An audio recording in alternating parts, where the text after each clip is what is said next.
إخوان السلام عليكم.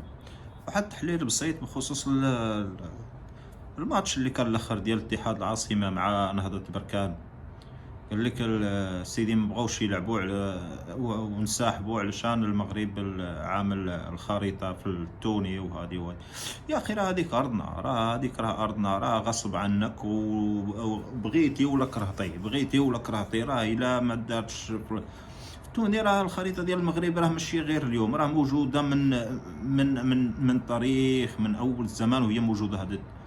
هاد الخريطة ديال المغرب فين ما مشيتي موجودة. اليوم عاد بانت لكم نتوما ما يديروهاش في التوني هذا. وبخصوص هاي المشاكل، حنا ما حابين هاد المشاكل تكون معكم، ولكن الله يهديكم، الله يهديكم. الانسان راه تيقول لك لازم الجار يراعي الجار، ولكن نتوما والله ما كتعرفوا لا جوره ولا شي. راه واحد 50% ولا 60% ديال الجزائريين غاديين في الطريق مساكن مقدمين بهذا النظام ديال المساخيط، نظام العسكر. هذا المساخيط الوالدين غاديين بلاد على قدها جارينها الهويه، اقسم بالله الا بلاد على قدها جارينها الهويه. واش انت من شو تسنى من واحد رئيس، واحد مسؤول بحال هذا طبون، رئيس بلد ومسؤول على 38 مليون ديال البشر ولا 40 مليون، ويطلع يهضر لك هضره السراح، هضره القهاوي، يقول لك يا اما تقول لي كلام حلو ولا تشد الصف مع خوتك وندير حجره في يدي، ولا خرج على الصف نضربه بحجره. يا اخي شو هذا؟ ما كاين رئيس غير هذا.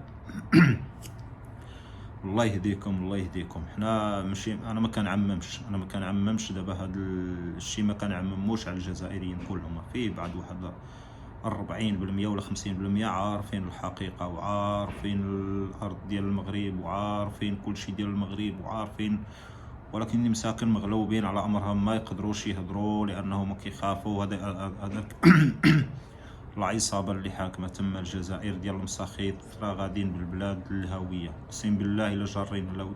حنا ما كرهناش بلادكم تكون بحال المغرب، كرهناش الجزائر تكون بحال المغرب وتكون اتحاد واحد.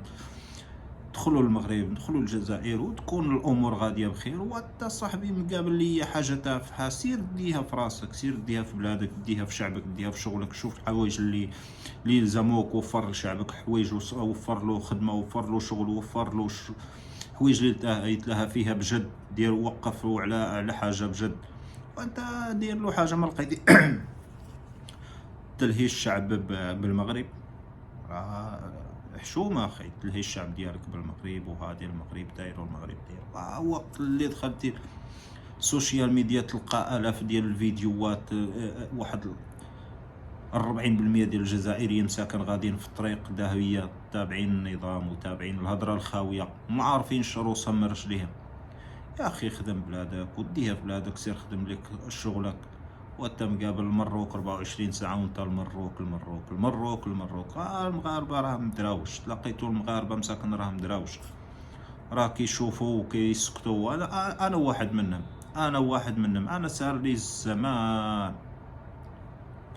كندخل السوشيال ميديا كنلقى الاف ديال الفيديوهات يسبوا المغاربه، سبوا الملك، سبوا ما خلاو ما سبوا. وماشي غير واحد شخص معين ولا 10 ولا 20 ولا تقول معروفين هادو، وفيه واحد مع عمرو كاع وكتلقاه يسب. يا اخي اتقى الله، حشم على عراضك، اتقى الله وحشم على عراضك.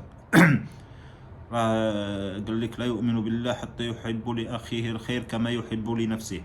واش انت باغي تقسم بلاد ديال واحد تاني عاد تكون انت مرتاح وتكون بخاطر وتكون على خاطرك؟ لا لا خويا. نزيدك الصحراء اللي ما يعرفش الصحراء، عندك فيها مدون، داخلة، طرفايا، بوجدور، قليميم، العيون. هادو مدن راه عشنا فيهم ومشينا ليهم وعشنا فيهم والحمد لله، فيهم كلهم، فيهم الامن والامان. الامن المغربي موجود ليل ونهار. وقت اللي مشيتي ما فيش شي حاجه. دابا فيه انا حكم انا كنتلاقى مع ناس اللي ما عارفينش، مثلا الناس ديال الشرق او هذه، في الاكثريه دابا الناس ما عارفينش. تيقول لك الصحراء الغربيه هي وين جات، وكيسالوني عليها. عندي اصدقاء تيقول لي هاي الصحراء، حنا بغينا نعرفوا الموضوع ديال الصحراء الغربيه. الشخص هذا نقول لي يا اخي الصحراء الغربيه انا نعطيك الدليل عليها، يعني هي في الصحراء الغربيه جغرافيا، جات داخل الأراضي المغربية. كيف؟ يعني نعطيك المدن، يعني دخل على السوشيال ميديا، كتب مثلا اسم مدينة العيون أو بوجدور أو الداخلة أو طرفاية أو سمارة، يعني من هذا القبيل، أو القويرة أو كتلقى فيهم شوارع ديال الشوارع، تلقى فيهم مدن اللي هي مدن، يعني ماشي، خليني من الكلام الفاضي ديال. وقضية المجموعة هذه، ديك المجموعة ديال المرتزقة ديال البوليزاريو، تنقول لي راه موجودة عند داخل الأراضي الجزائرية، هذه راه معروفة، راه فيه ناس دابا ديال الناس اللي ما هماش من أفريقيا، راه بصراحة ما عارفينش الحقيقة اللي هي في واحد المجموعة، واحد 1000 ولا 2000 ولا 3000 ولا ما نعرف عددهم كم، موجودين عند الجزائر، الداخل عند الجزائر. واصلا هي هذيك الارض اللي مجموعين فيها دابا عند الجزائر، راه محسوبه، كانت في واحد التاريخ كانت محسوبه على المغرب، تيقول لها الصحراء الشرقيه، يعني هما موجودين فيها. وتقول لي ان شاء الله هذيك النهار اللي يجي وقتها راه غيطلعوا منها، راه غيحيدوها منها. دابا الوقت اللي غيجي ديالهم راه غيحيدوهم، ما غيبقى حتى شي قندوح تمايا، وهذيك البلاد راه تولي ترجع ديال المغرب نفس اللي كيهضروا دابا. وكنتمناو الله يهديكم انتم. احنا ما تيقول لك عار الجار على جارو، لكن انتم ما كتعرفوا لا جوره ولا خاوه ولا شيء. تيقتلني واحد تيطلع تيقول لك خاوه خاوه، وين اخويا خاوه خاوه؟ وين؟ ما كاينش، ما عندي لا خاوه لا خاوه لا والو. يا اما تقول خاوه خاوه بالمعقول ومن قلبك، تقول لي خاوه خاوه وانت تحفر لي من تحت. شو الخاوه؟ راه ماشي هيك. الخاوه خاوه تكون بقلب طيب وبنيه صارحه، ماشي انت تقول لي خاوه خاوه وتجي تحفر لي. لا اخويا، ما انت خويا، ما انا اخوك، خويا بالاسلام. السلام عليكم. يعني باش تجي تقول لي خاوه خاوه ويطلع واحد يسب ويطلع، خلي من هذه المجموعه اللي تكون معروفه. وفي ناس انا صاحبي كندخل كنلقاهم السوشيال ميديا معبين يسبوا ويشتموا، ما خلاو كبير صغير ما يسبوا ويشتموا. الله يهديكم، الله يهديكم، وصافي هادشي اللي نقول لكم، الله يهديكم. العالم عرف الحقيقة، العالم كله عرف الحقيقة ديال الجورة وديال الجيران، وعرف مع من مجاورين، وعرف الكبيرة والصغيرة. لأنه هو الشعب الجزائري والله العظيم إلا فيه تقريبا، شنقول لك، فيه واحد 50% ولا 60% الشعب مهبول، شعب مهبول غادي في طريق داهية، تابع ديك العصابة ديالهم، دوك المجموعة ديال المساخيط الكابرانات، وما عارف راسه من رجليه، ما عايش في يعني الواقع هذا. انا اعتذر على الكلام، يعني ماشي يعني فيه انا اصدقاء ديالي جزائريين، اصدقاء يعني بجلس معاهم ويجلسوا معايا وناكلوا مع بعض وعارفين الحقيقه، وهما بروسهم بيقولوا اودي هذا الشيء اللي كاين، احنا راه عارفين الحقيقه وعارفين الارض ديال المغرب وعارفين شنو كاين، ولكن احنا ما نقدروش نهضروا وهذه مغلوبين على امرهم، يعني ماشي مشكل. الموضوع ما نخرجوش على الموضوع. انا كنهضروا على واحد المجموعات اللي هما كيضلوا طالعين السوشيال ميديا وغادين. يا خويا سير خدم لك على راسك، سير شوف لك شو خاصك، سير شوف لك خدم لك الارض اللي عندك، خدمها، خدم هذاك الشيء اللي عندك وخدمه، وكون شعب، يكون شعب مثقف، يكون شعب يحب الخو الخير. وانت ما حبيتي لجارك الخير غدا يكون فيك شي خير. وبخص هذا المهبول شو اسمه، هو تبون، هذا الرئيس، انا والله العظيم اللي كنحسبه مهبول هذا، وكل مره يطلع ما يقولش هضره ما كايناش. انا عمرني في حياتي ما اول مره بشوف رئيس بلد، رئيس دوله ومسؤول يقول هذا عنده اسلوب بهاي الطريقه. قال لك يا اما تقول لي كلام حلو وتخرج على الصف نضربك بحجره وندير حجره في اليد اليمنيه، واللي خرج على الصف نعطيه. يا اخي شو هذا الهبال هذا؟ رئيس في هذا المستوى هذا؟ البلد لازمها واحد اللي يكون هو ذكي ويكون مشي الامور ويشتغل بلده، يكون عنده مسؤوليه، اللي يخدم بجد ويكون موفر للشعب اي حاجه. عفوا، سمعتوا الاخوان؟ هذا ميساج الاخوان الجزائريين اللي هما خاوتنا الحقيقيين، هما دوك المنافقين اللي يطلع يقول لك خاوه خاوه، ويطلع واحد يسب ويشتم هادي وهادي. فيهم بزاف واحد كاين واحد المرتزق، انا قلبي بيكون عليه، كاين خارج من الجزائر، هو كيدير راسو سعودي، وهو ماشي سعودي. السعوديين حاشا واش يقول هاد الهضره، السعوديين كنعرفوهم ونعرفوا القلب الطيب ديالهم ونعرفوهم مزيان. يعني ما السعودي او اي خليجي بشكل عام يطلعوا بيحكي بهاي الطريقه. هو اصله من جماعه البوليساريو. ما بعرف وين عايش، في شي دوله في اوروبا، واش في المانيا، واش في هولندا.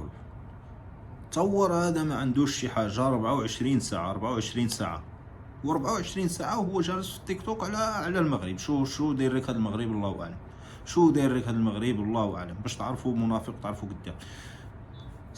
سعودي غيفضل لك يقول لك هذه الهضره. السعوديين الله يعمرها دار نعرفوهم نعرفوهم، يعني ماشي نعرفوهم حقيقه. والخليج بشكل عام اطيب ناس في العالم، اطيب ناس. الخليج بشكل عام، لا السعوديه ولا الامارات ولا قطر ولا البحرين ولا الكويت، ناس اطيب ناس الله يعمرها دار. انا بحكي على هذا الجحش، هذا اللي داير راسه هو من جماعه البوليساريو ويطلع يشتم في المغاربه. يا اخي احنا ما كنبغوش كاع وكنقول اليوم غادي نرد عليه غدا، اليوم غدا. يا اخي وين رايح؟ سير اتق الله. وبحال هذيك الهضره اللي كتقول راه ماشي بمصلحتك، راه خاف الله، خاف ربك، راك انت مسؤول على هذاك الكلام اللي كتقول. يا اخي ماشي انت غادي تجمع بلد على قدو وتعمم على كبير وصغير فيه ناس شرفاء. يعني ماشي انا غادي نجي مثلا درت واحد الحاجه ما عجباتنيش في واحد الشخص او هذه ونعمم. لا اخويا لا تعممش.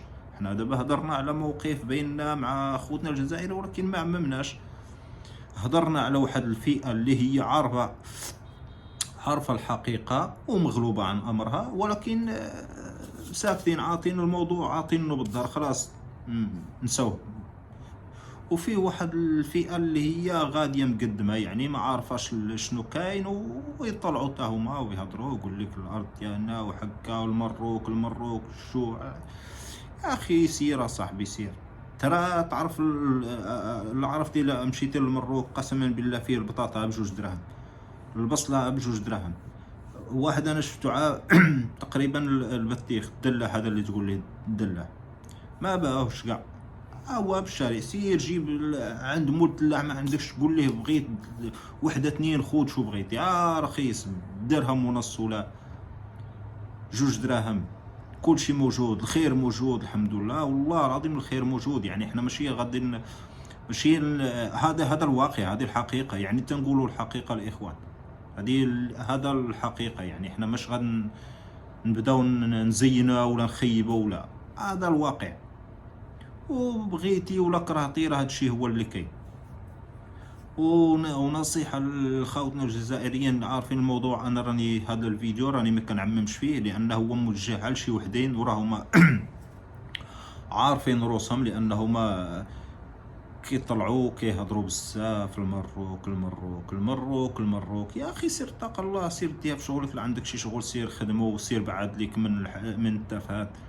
سير لا عندك شي خدمه سير خدمها، سير ديها لك في ولادك وديها لك في بلادك. لا عندك شي شغله اللي هي تفيدك، وانت غادي تبقى مقابل ليا حاجه اللي تافهه، مقابل ليا المروك ماهوش فاضي ليك، المغرب ماهوش فاضي ليك يا اخي. المغرب عنده الناس ديالو وعنده رجال ديالو اللي قايمين به وغاديين الحمد لله، الامور بخير. تيقول واحد المثل قافله التسيير والكلاب تنبح. بحال هذاك منتو في الراس، شو هو هذاك محمد الرويلي ولا شو هو اللي كان واحد الوقت كيدير في الاخبار ديال قناه المغرب. كان واحد الوقت يقول لك الصحراء مغربيه وكاين الكائدين وكاين الحاقدين. وهذا بشوف ملي طلع ملي الخاين هذا الخاين ما يكون فيه ربح.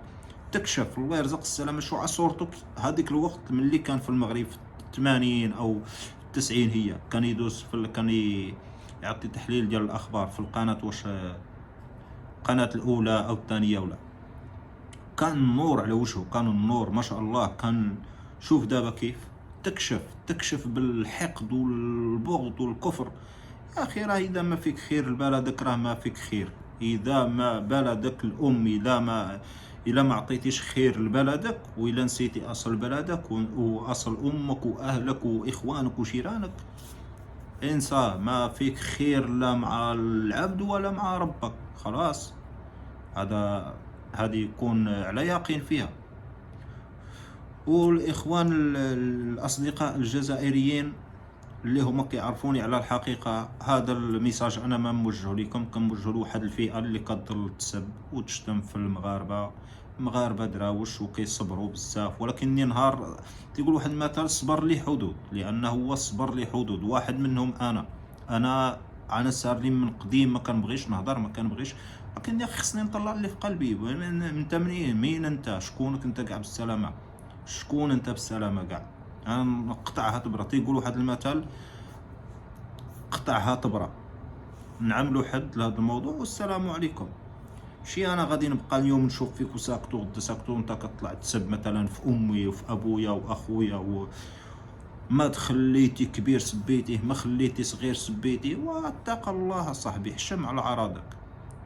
يعني في واحد المجموعه انا ما كنديش عليهم، خلي بحال ديك المجموعه، واحد المجموعه هي ديال هذا المسخوط تاع بونيف، وديال واحد المجموعه اخرين، هذوك انساهم عليك. انا كنشوف ناس اخرين دابا بعقلهم وعارفين الحقيقه وكيطلعوا وكيتعامل.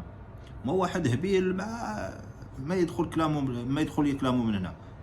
وحقت مثلا بغيتي تعرف الحقيقه، اي واحد مثلا من الشرق الاوسط، من اوروبا، مغربي، هذوك عارفين الحقيقه وعارفين الموضوع.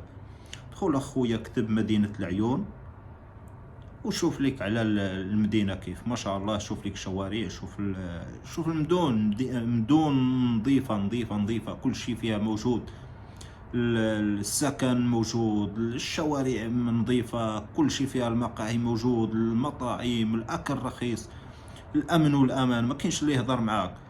اخلي هاد المساخيط الوالدين ديال هاد جماعات المرتزقه، واحد 1000 واحد ولا 2000 واحد شادينهم، هذوك العصابه ديال الكابرانات، حابسينهم تما يا مساكن في شي رمله. راه غيجي وقتهم، وهي هذيك اصلا هذيك الارض راه ديالنا، جايه ان شاء الله باذن الله. ربنا راه ما كيضيع حتى واحد في حقه. راه الانسان رزقك والله ما تضيع فيه.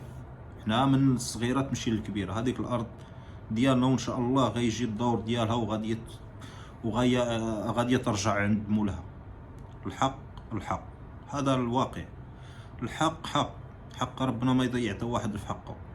وهادشي اللي كديروا فيه راه ما مزيانش. انا كنقول لكم الله يهديكم. الطريق اللي غاديين فيها راه طريق يعني ما تبشرش بالخير، يعني بصراحه. خلونا نكونوا جيران ونكونوا يعني الكره شو ذنب هذا الفريق، هذا الاتحاد العاصمه، شو ذنبه مسكين؟ هو ملعب كره، شو ذنبه عصابه ديال المساخيط ما عارفين شي يمشوا الامور. عار طلع يجيب فمه ما قول يا واحد التحليل بخصوص فوزي القجع. اقسم بالله انا هذاك السيد عزيز عليا بزاف. علاش؟ لانه هو رجل قانوني ورجل حقاني وكيبغي الخير للجميع. كيخدم تعرفوا الواحد اللي كيخدم بصدق راه تينجح في حياته، كينجح في مستقبله، كينجح في كل شيء. وراه هو ديال فوزي القجع. هذا فوزي القجع راه خدام، نتوما اللي تقولوا داير فعال سير، يقدرش عليه شي واحد. هذا كيخدم بالمعقول. هذا كيخدم واش كتعرفوا الانسان اللي كيخدم بالمعقول واقف على الخدمه 24 ساعه خدام. يعني فاش ما جيتيه كتلقاه اي فريق كتلقاه معاه يشفى. هذا انسان بحال واحد مجتهد. انت عندك مثلا مشروع ديالك في ارضك، او مثلا انا كان التحليل هذا خلي على جنب. مثلا واحد نتاع شغلك الا قمتي به وعطيتيه وقت وراقبتيه وتنوض بكري وتشوف شنو خاصو وشنو ناقص وشنو هذه، راه امور غتمشي بخير. ماشي واحد مثلا عنده مشروع ويقول لك ما في ميدار ولا عيانه ولا هذه وما كاينش ما. راه مثل هذا فوزي القجع ما شاء الله كيخدم بجد راجل معقول عنده مسؤولية كبيرة وقاد بها، وكنتمنى ليه التوفيق، ونتمنى التوفيق للجميع، وكنتمنى من الاخوان الجزائريين حتى هما يرشحوا شي واحد، شي رئيس الاتحادية اللي يكون نفسه، ويكونوا يتفقوا مع بعض، ويكونوا يخدموا بلدانهم ويزيدوا والشعوب حتى هي تستفاد وتكون الامور بخير. ما يكون واحد. والاخوان سمحوا لينا طولت عليكم، والسلام عليكم.